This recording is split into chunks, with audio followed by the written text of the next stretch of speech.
My philosophy at age 31, my belief was if this works for me, then why would I not want to scale it?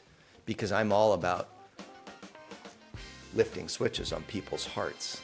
That's what I believe I've been designed to do. There's a term called exhortation. You call people up. You help them to see they can be more.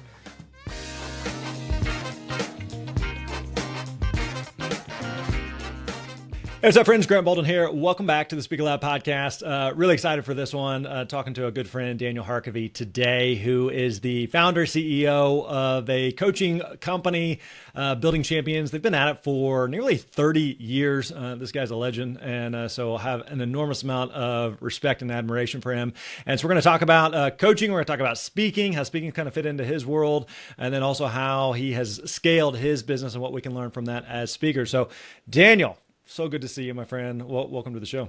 Grant, it's great to be with you. I am very much looking forward to our conversation. Whenever I get to hang out with you, it's fun. That I can guarantee. We're gonna have a good time, so we always can count on that. All right, so let's first start by talking about this. I just met. It's been the past several months or so. And we went on a fishing trip together, spent a lot of time together, and nothing like a trip like that really like fast forwards relationships. And so I had known of you for many, many years. My perception of you is I always kind of thought of you as probably primarily as a coach and author, and probably did a little bit of speaking on the side. And I think for a lot of speakers who may be listening, maybe in a similar spot, but almost opposite of, I'm a speaker who maybe does a book and does a little bit of coaching here and there. So is that perception accurate for you? And then how does speaking fit into your business today? Yeah, I look at my business today versus my business in the mid 90s when I started it. And it's definitely transformed. Building Champions today is much different than it was a few decades back. But I started a coaching business because I really enjoyed the journey of one-on-one. And that was a result of a previous career I had when I was in my 20s. I got into management and leadership at age 22 and enjoyed the coaching and developing of people. It was like my superpower. And so then you fast forward to the age 30, I take a 1-year sabbatical and I start a coaching business, which back then was a unique thing. You had to explain what you were doing to everybody. There was no such thing as real, executive or leadership coaching. And right. So anyways, the way that I launched Building Champions was I had a friend who was a speaker, and he was a speaker and trainer, still is, in the mortgage banking industry. His name's Todd Duncan. And I told Todd, he would fill a room with hundreds of people, and he would do his training and his speaking. And I told him, I said, Todd, I have a belief that about 90% of the people that leave an event you do, they'll leave inspired, but about 90% won't actually take action. Maybe 10% will. I said, what's required in order for people to actually take action and see transformation is they need somebody to kind of walk them through the journey. And I had that belief. And so I pitched to him. I said, Todd, if you talk about me and I do this coaching gig, your clients are going to actually be happier because you and I have very similar philosophies. So I started the business in mortgage banking, which was my previous career. I had a vision that we would be in all sorts of industries, and today we're in all sorts of industries, doing all sorts of fun things. But my very first entree into coaching to get clients was I was on the stage. And it was horrible, man. It was like, I'm serious. When I got off the stage, my wife was in the room. I got off the stage, Grant, and I thought, oh no, this Building Champions thing's done. It's toast. Like, I'll never launch this. I will never have an opportunity. Because you didn't enjoy speaking, or you didn't feel like the gigs were going well, or why? No, it was one talk. And I had an hour and a half. I was the final speaker at an event in Nevis, which is the British West Indies, at a Four Seasons resort for the best of the best in mortgage banking. They've had 5 days of killer presentations. I'm the final guy on Friday before Todd Duncan comes up and closes it. Yeah. And on Thursday night, I had this belief as a 31-year-old that every speaker who had already spoke, they shared all my content. They shared my talk, which I had Yeah. worked forever. So what I did that Thursday night, Grant, was I stayed up all night over caffeinating, just drinking coffee, and I redid my talk. So then I get up on the stage at 10 a.m. in Nevis, and I'm supposed to go to 11:30. My wife's in the back of the room. Todd's over in the corner. It's an elite event with maybe 40 of the best folks. And I start speaking. Now, like, people don't do this. Like, I wore a flippin' black and white striped, like knit, short sleeve, thinking I was Mr. Nevis, Bahama kind of guy. And it represented a ref. I thought it was cute. I had whistles. Like I was Okay. a cornball, bud. I swear, I can't even believe I did this.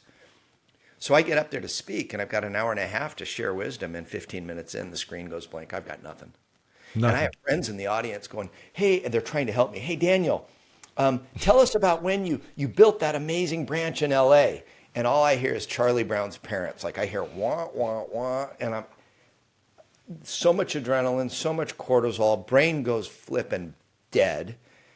My wife has been my biggest cheerleader. Married 37 years, in each other's lives for 49. Sherry is my cheerleader. Yeah. Sherry's in the back of the room, and she has her head in her hands. She's just like, I think she's praying. And Todd, he's 6'4", 6'5". He's over in the corner, and he's just going, and if you're listening to this, he's motioning with his hands. Come on, come on, come on. Not saying that, and it didn't help. None of that helped. He had to get up 15 minutes into my 90-minute talk, and he had to rescue me. Wow. And one guy, the biggest of the audience, the most legendary of the guests, he stood up and he just walked out. He was No sitting right in way. front of me. Oh, geez.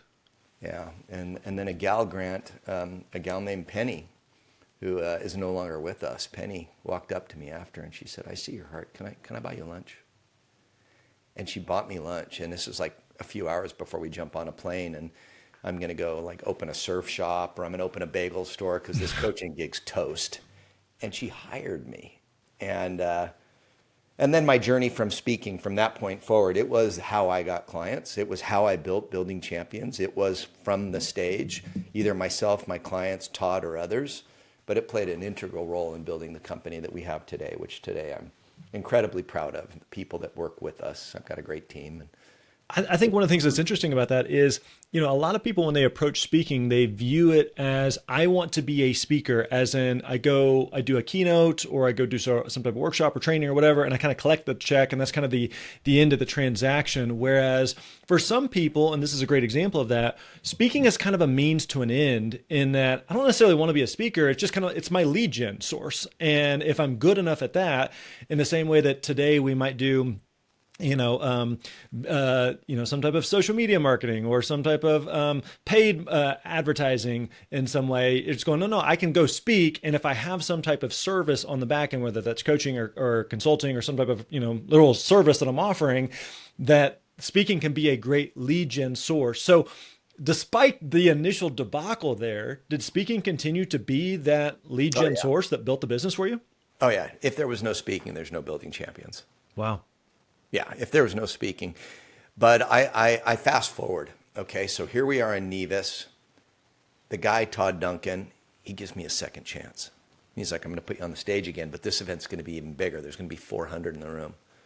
And I'm like, oh my gosh, he mentions it. And I'm like pitting out, sweating, just talking about it. It's months ahead. And I'm like, all right, if you're going to do that, you have to help me. Yeah. So I flew from Oregon, from just outside of Portland, Oregon. I flew down to San Diego where he was. And we wrote out the talk, and it was all about coaching and the difference that coaching can make, inside, outside, beliefs and behaviors, blah, blah, blah, blah. And we sat there with a camera, and we sat in two chairs. And this time, instead of me delivering a keynote, he was going to interview me. We sat in two chairs, and we videoed the interview. I watched the interview over and over and over again from the time we created it and shot it to the time I went live in Palm Desert or in maybe Arizona, I don't remember where. But I watched it over and over and over again. Fast forward to the event. He and I are in the chairs. I'm as scared as hell.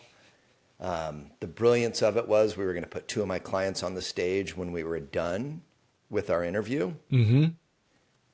The interview went perfect with one exception. You watch the video of the live event, the actual talk. And for some reason, my socks were bugging me. So I'm sitting there, and like every 30 seconds, I would bend over and I would pull my socks up. I'm wearing a suit.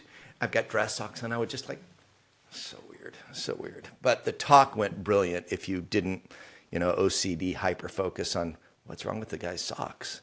The talk, I communicated what I needed to, but well prepared. Then I threw two clients up on the stage, and they talked about the impact of coaching, and it was lights out. There were just over 400 folks in the room. I got off the stage. We walked around the back.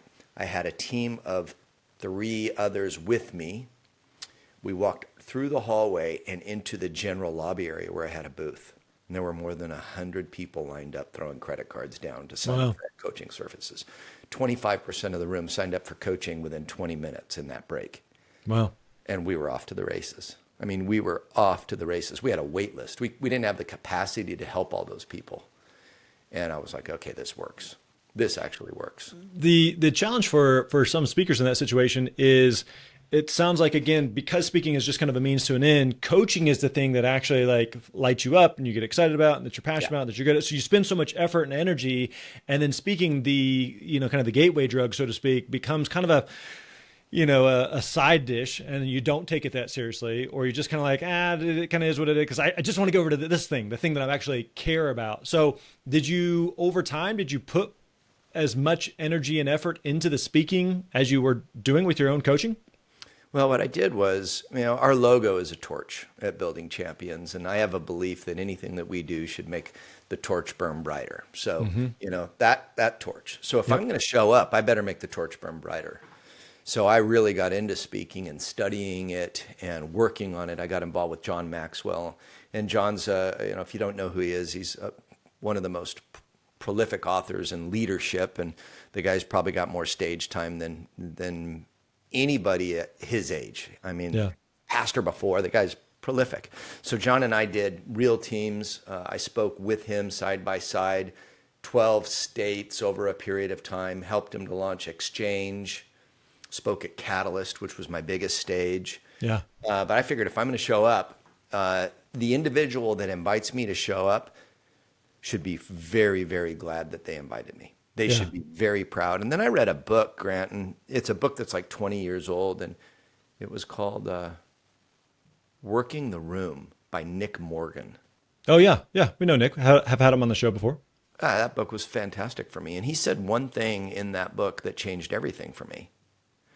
He said, if you don't believe your talk can change the world, don't give it. Mm-hmm. And I was like, okay.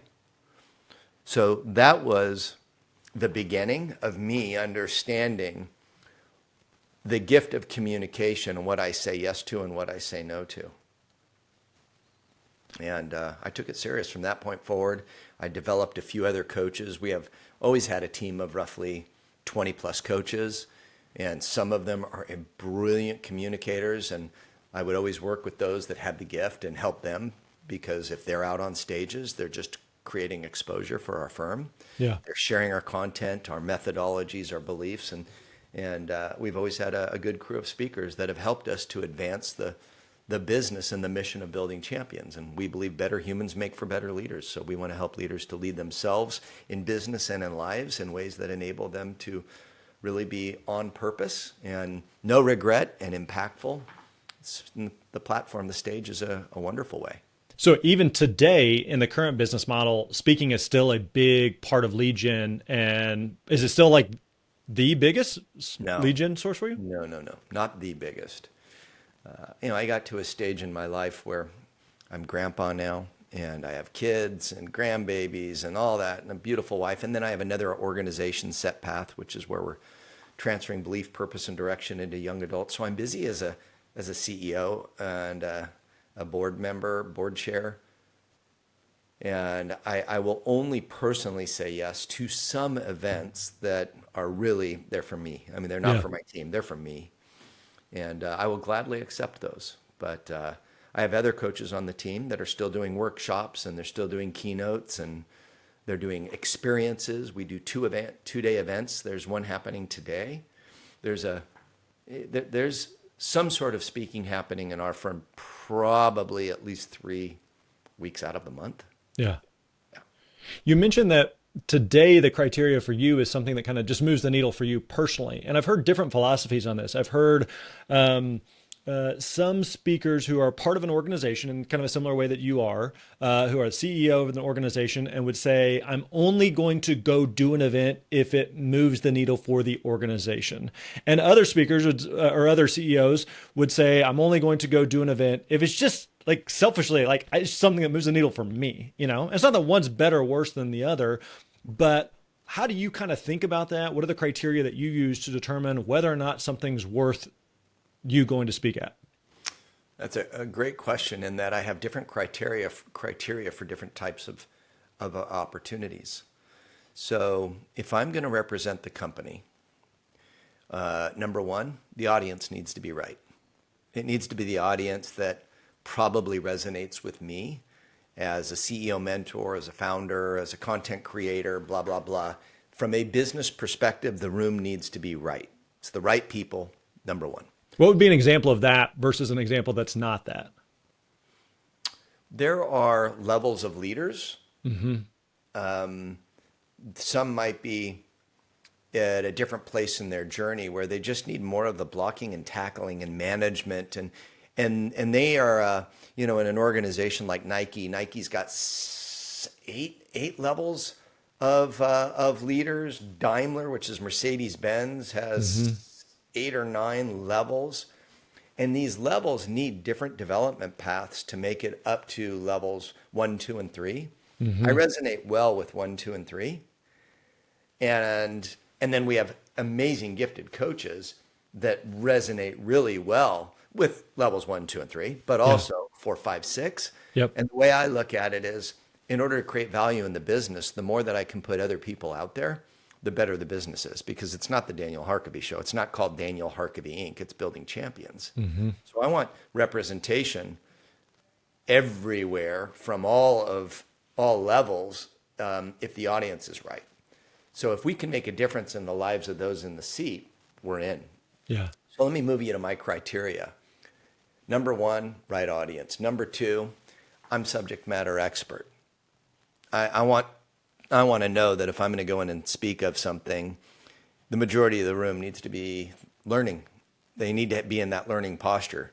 If they're all in there going, yeah, we could teach better than him, or we have more experience, then I don't want to waste anybody's time. Yeah.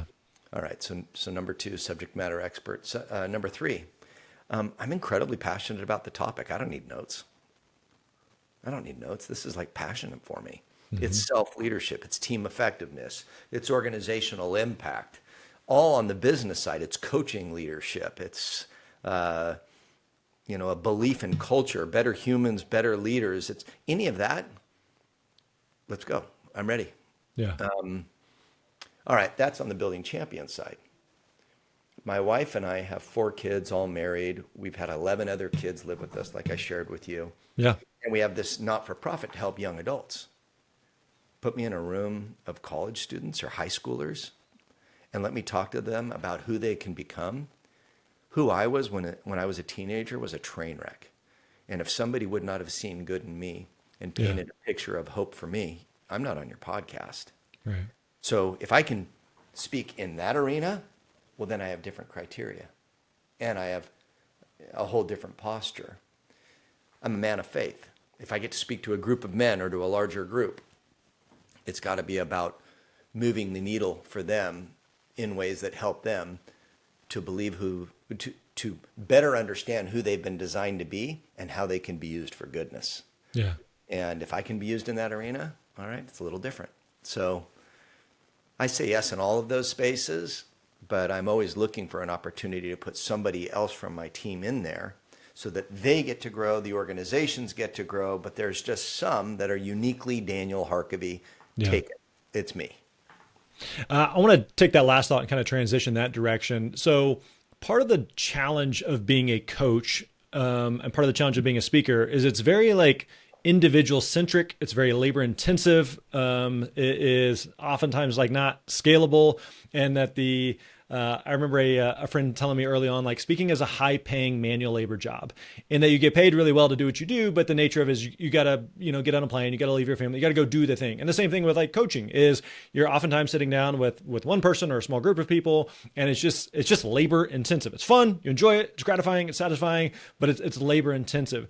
You have done a really great job of building champions into something that is beyond just Daniel Harkavy. Obviously, like you're a key part of that, and people still want to connect with you. And building champions is oftentimes the vehicle through which they can do that. But give us some advice or kind of how you've thought about building champions that is relevant for a speaker going like, I'm on the road 80 nights a year and it's fun, it's enjoyable, but like, dang, this is a job and I enjoy it and it's gratifying and satisfying. It's again, all those adjectives, but it's also very tiring and it's very, very dependent on me. How have you kind of thought about that over time? So I look at the guy or the gal that's on the road doing 80 engagements a year. And yes, it costs because you're having to leave your family and you have to stay in a hotel. And there's flight frustrations and there's weather challenges, right? There's all of that. And it's hard. It's hard work. But it's incredibly rewarding because you can move the needle and change somebody's beliefs. You can change their belief paradigm. I've not met anybody in any line of work where it's just not a struggle. I Yeah. mean, yeah, you'll have these seasons where it's like, yeah, this is amazing. Work's so easy. Well, get ready because there's a storm coming. And I, over the years, have had the privilege of working with execs in Fortune 1 firms globally, as well as entrepreneurs who are doing startups. And no matter what, whatever you sign up for when you're going to toil, you're going to work. You're going to sweat. You're going to get blisters. You're going to pay a price. You're going to sacrifice. It's going to be difficult. So what you have to ask yourself is the juice worth the squeeze? Mm-hmm. Is this worth it? And if it's worth it, then what you do is you figure out how to adjust your life to where those 80 nights away don't break you, they don't break your marriage, they don't break your family. So what you do is you have to be incredibly efficient in what you do the days before and the days after you speak. Turn those into holidays. Because if you're going to be missing dinners for a couple nights and missing bedtimes and missing hand-holding walks, well, a lot of execs do. A lot of execs miss that.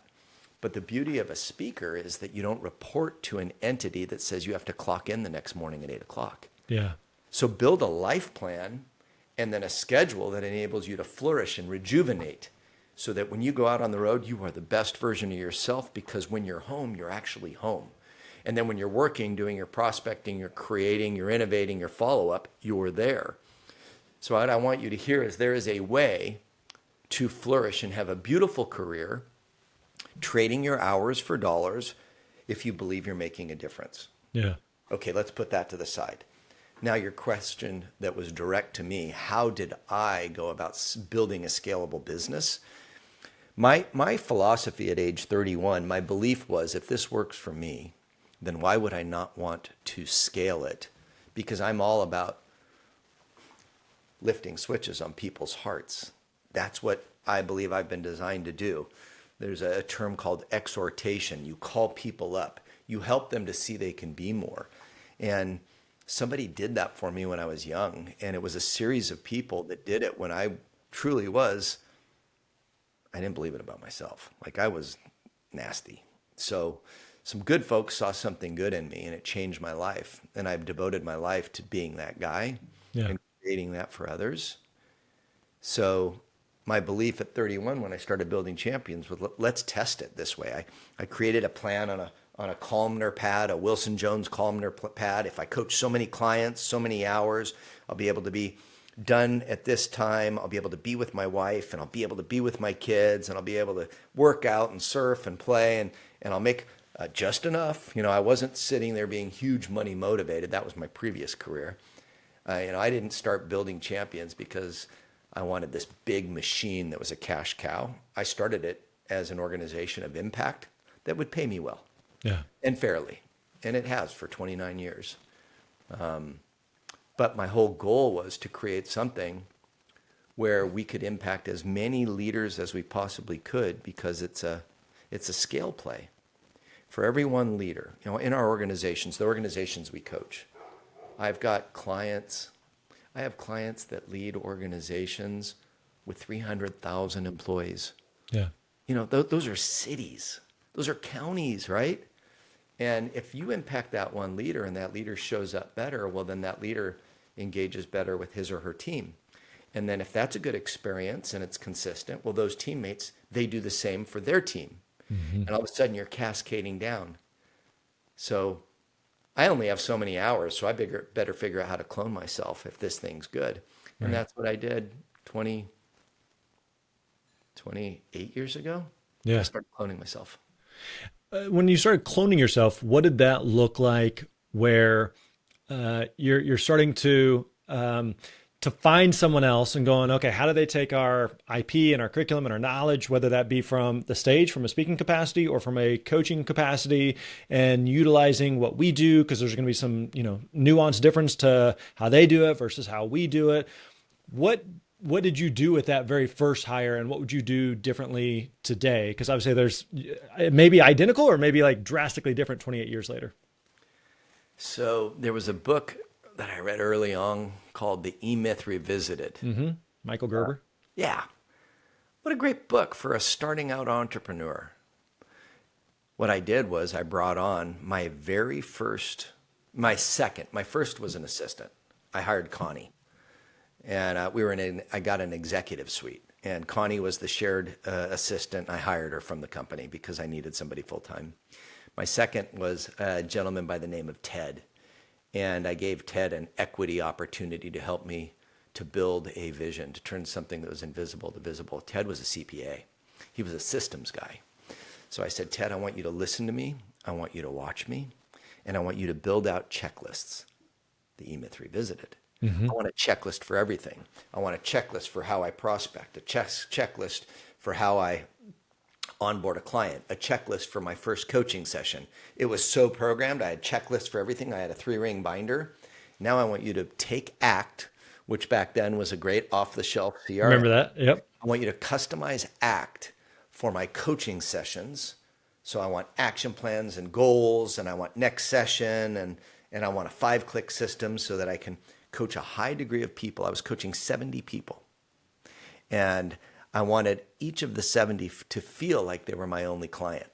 So I needed a big brain over here, because this thing didn't work, to where I could just go from one session to the next, click on that next client, within a matter of seconds, see everything I needed to. In the morning that day, I had all these green files. I would prepare by reading through all of those.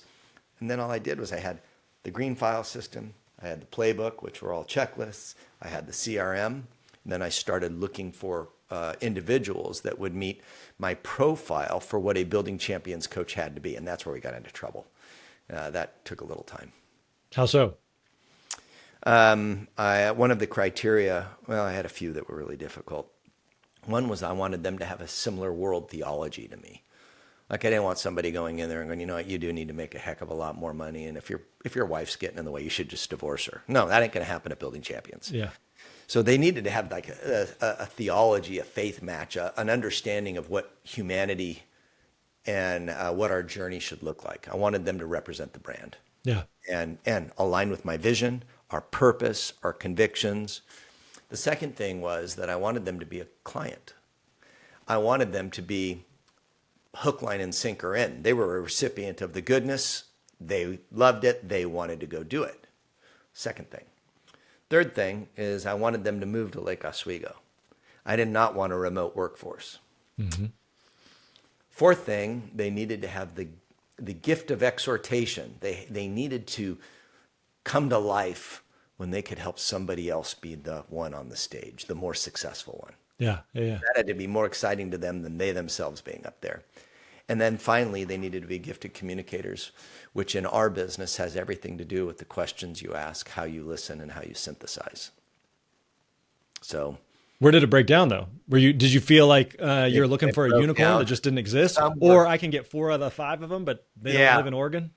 yeah. I had some of that. I had some of the world theology. I had a wait list. I had too many clients, and then I started looking like, all right, I'll shortcut, and I won't require this one, or I won't require that one, Gotcha.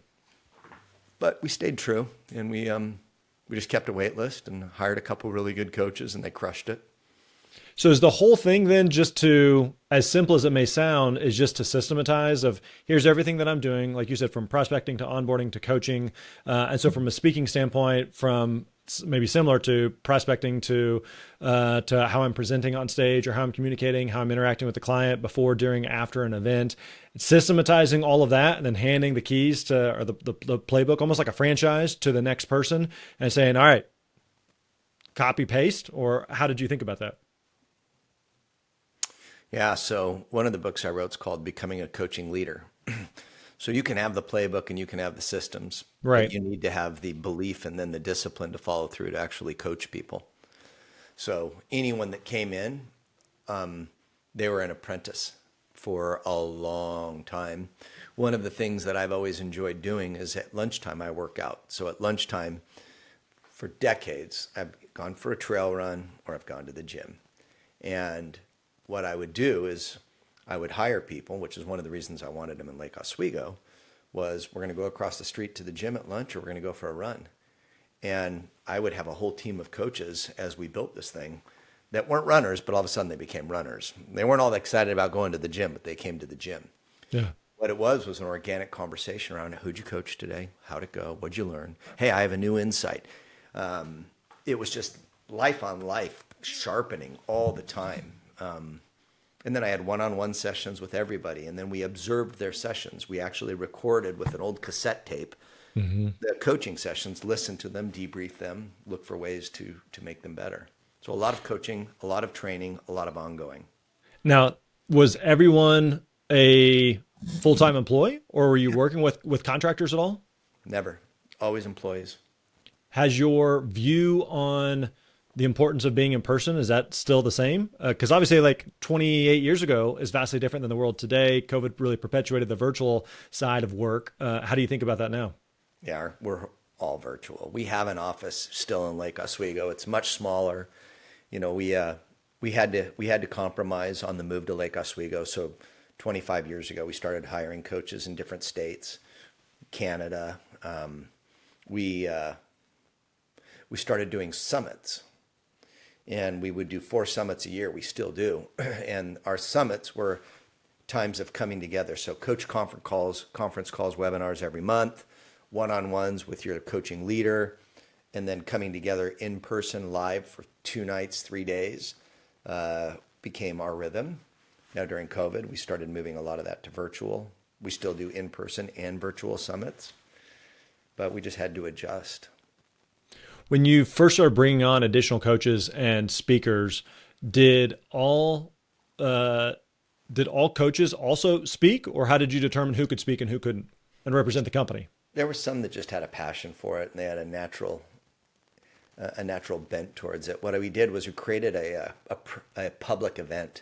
It was called the Building Champions Experience, and we ran that from 2008 until 2019, every year out in Sun River.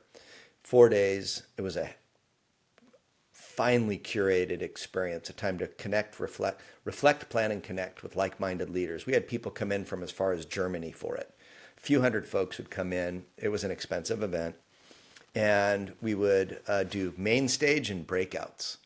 And those breakouts were a great opportunity to work with coaches, and we would work with them. They would have to turn in their talk well in advance, their outline. Then they would sit in front of the team and they would present, and we would just sharpen. Yeah. Some of them elevated to the big stage. But not everybody needed to be a communicator from the stage. Now, one of the challenges for speakers, especially if you start to bring on someone else to duplicate and multiply yourself, is the limiting belief of they will never be able to do it like I can do it. And from a personal standpoint, but then also sometimes from a client standpoint of going, yes, I'm sure that Tom or Susie or whoever would be great, but we want Daniel. How did you navigate that over the years? What advice would you give to speakers there? So very great question, because I'll tell you, one of the greatest gifts has been to see some of my coaches who are just far better at it than I am. Mm-hmm. And having an experience, we did city tours. I remember taking Coach Steve with me, and city to city to city, we would do free events just for marketing and exposure. And Yep. it was 50-50. I created a program called the Masters Coach, and I would bring a few of my coaches into that. That was getting together with 40 of our clients every 90 days. Ran that program for 20 years, give the coaches the opportunity to present. They get the opportunity to present. Your clients and prospective clients see their giftedness, their passion, and they'll actually want them more so than you some of the time. Mm-hmm. And what you do is you just continue to hone their skills and give them those opportunities. Today on my team, Todd Mosetter's one of our executives. He's one of the leaders of the company. He's in charge of content. He's an executive coach, but he does more speaking and workshops than I do, and the guy smokes me. Put that guy Yeah. on the stage if you want to move the needle. He's way better than I am. Now, when you are, from day one and on, I know that one of the big challenges for speakers and also for coaches is a lot about the mindset off the stage. And, a big struggle for a lot of speakers and coaches is around imposter syndrome of who am I to be up on stage talking to this group of people. And I'm thinking, even for you, maybe that first event of you're standing in front of these 40 top mortgage brokers going like, what the heck am I doing here? And I feel completely out of place and I feel completely out of my element. And I think over time you build some level of confidence. Like, no, I'm okay. I can hold my own, but there's still always in the back of our mind, like, what am I doing here? And who am I to be up here? Why would they pay me something like this to stand in front of these people? And I don't feel like I'm bringing enough to the table, bringing enough value. What would you say to speakers whenever it comes to the challenge of dealing with imposter syndrome? I think it's part of the journey, Grant. I just finished a book with the gentleman I just spoke about, Todd Mosetter. We wrote a book called Coaching with Confidence, and it's in conjunction with Donald Miller. We're going to do something with his coach builder. Yeah. And in there, I talk about my journey. You think a 30-year-old kid starting a coaching practice is going to go out and tell business leaders how to do it right, Yeah. because I had experience in my 20s. In an industry that made no sense. I'm going to charge you a few $1,000s to talk to me on the phone. Mm-hmm. I'm going to charge you more than you pay your attorneys and your accountants. So back then, I hoped it would work. Yeah. And then you get to a point where you start to hear testimonials and people. It's actually working. You're like, you know what? I think it's working. So Yeah. you go from hope to think, and then and more time goes by, and you start to scale a bit, and then you start doing surveys, and you see people before, during, and after, and you see transformation, and then you go from, I think it's working, to now I know it works. Mm-hmm. Right? I know my message from the stage, it's resonating because people are coming up to me 3 years later, and they're repeating what I said, and they're talking about how it transformed behavior, and now they're getting different results. You do it long enough, you stay at the craft, you work at it, and you go to another level that is beyond knowing it works. And that is that deep belief and conviction that it works, to where now, Grant, I have no college degree. That used to be a major impediment to my imposter syndrome story, right? Yeah. I'm not as educated. I would go to big meetings with these publicly traded organizations, global. I'm in their offices in New York, and I swear, I may be dressed like a businessman, but I feel like a teenage kid. Mm-hmm. And I had a lot of that. I am now 60, and after doing this for 30 years and journeying side by side with the chairman, with the CEOs, with their exec teams, and getting to know that all of us deal with a bit of a limp. All of us are imperfect. Yeah. It didn't hit me till the age 46. What happens is you go to this, I am no longer knowing it works. I believe it, I'm convicted, and it works for the right people. Yeah. All right, speakers, if you follow and agree with what I said earlier. Nick Morgan says, only give a talk if you think you can change the world. Okay, good. Sure. Make sure that you are passionate about it. Make sure that you're subject matter expert. Make sure that it's the right audience. Early on, if it's not the right audience, it's okay. Get your practice. Yeah. Just get your reps. Yeah. But take it seriously. You're talking, I'm a guy who videoed it. I watched it over and over again. Mm-hmm. I mapped out my talks bit by bit. I practiced, I rehearsed. Now, the best communicators on my team, they take it more seriously than I do. They prepare so much more. So imposter syndrome goes away with reps. Mm-hmm. It goes away with stories. It goes away with failure and experience and improvement. And you get comfortable. And you don't want to get too comfortable to where you take it for granted, but you just are no longer so worried about you, and you're more worried about, I hope what I'm going to say is going to be beneficial for them. Yeah. Let's wrap up with this. So 28 years ago, you have that first gig, 40 people in the room. You're supposed to go 90 minutes. You go 15. Your wife is deeply concerned in the back. Your mentor is also deeply concerned. Someone you look up to, admire, respect on the front row walks out. And so every possible scenario that could go wrong did go wrong. And it would have been very easy at that point to go, well, speaking/coaching is not for me. I'm going to go back to being a model and surfing and living some other life. And you could have gone a completely different route. Yeah. And so let's say you're sitting in the back of the room and having this out-of-body experience as 60-year-old Daniel Harkavy, and the other Daniel Harkavy comes off stage and you go up to him and he's super discouraged and he just needs some consoling. What do you say to that guy? I love how you ask questions, Grant. I think I put my arm around him and I'm like, yeah, that sucked. That was rough. I'm so sorry. So sorry. And then I would explain to him, this is what happened. You got insecure. And you actually had a message they needed to hear, and you would have synthesized it in a way that was beautiful. You didn't need to spend the whole night redoing a talk, and you had it. So don't second guess yourself. I see what you want to communicate, and I see the heart behind it, and I know you can be used to make a difference, so don't quit. Just stay at it, and don't worry so much about whether the audience has heard it before, because there's an old passage in the Hebrew scriptures that says there's nothing new under the sun, and that's true. Mm-hmm. What's new is how you storytell. What's new is your experience with it, how you package it. You'll never resonate with 100% of the room, and that's okay. Strive to please an audience of one. Yeah. Find the one friendly in the room, connect with them, get energy from them, and give it back and forth, back and forth, back and forth. Stay at it. Keep practicing. It's work. It's a new muscle, and you've never been to that gym, my man. So It's going to be hard. Yeah. Well said, Daniel. We appreciate the time. If people want to find out more about you, follow you, read some of your work, where can we find you online? Building Champions. I'm there. Daniel Harkavy, Harkavy. I'm on all social, but these days I don't post much. I will share a lot of my team stuff. Setpath.org is our not-for-profit, where we're transferring belief, purpose, and direction into young adults by life planning and mentorship. That's how.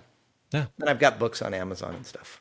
Yeah. Highly recommend. Check out, follow everything Daniel does. He's phenomenal at what he does. And he's been a huge source of inspiration, encouragement to me and my life. So Daniel, always great to see you. I appreciate the time, my friend. Privilege, Grant. So good to be with you, buddy. Thank you for having me. And really thank you for your kind words. Thank you.